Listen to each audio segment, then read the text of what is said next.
ইসিরা নিয়েছি। এটা ইসিদেরকে ধন্যবাদ জানাই। এবং 28 তারিখ আমাদের চট্টগ্রামে আরেকটা প্রোগ্রাম, সেখানেও এরকম একটা দোয়ার আয়োজন হবে। এবং তারপর আমরা একটা নতুন একটা চালু করতে চাচ্ছি, সেটা হলো ওপেন হাউস ডিসকাশন। ইসিরা থাকবে, সামনে অডিয়েন্স থাকবে চট্টগ্রামে, উপদেষ্টারা যদি যায় তারা ওয়েলকাম। আপনারা চট্টগ্রামে 28 তারিখে ওখানে আপনার যেরকম এজিএম এ কথাবার্তা হয় ওই স্টাইলে আমরা কারো কোনো কমপ্লেন কারো কোনো এটা আমরা চালু করলাম।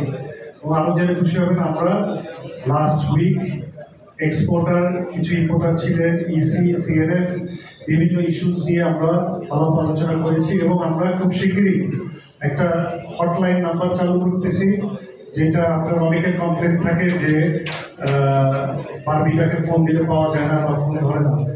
ইনশাআল্লাহ এটা খুব শীঘ্রই অ্যাজ সুন অ্যাজ পসিবল একটা হটলাইন নাম্বার চালু হবে, যেখানে আপনারা যে কোনো সমস্যার সম্মুখীন হলে আমাদের পক্ষে সমাধান করা হলে আপনারা সাথে সাথে উইদিন 48 আওয়ার্স ইনশাআল্লাহ রেসপন্স করবো।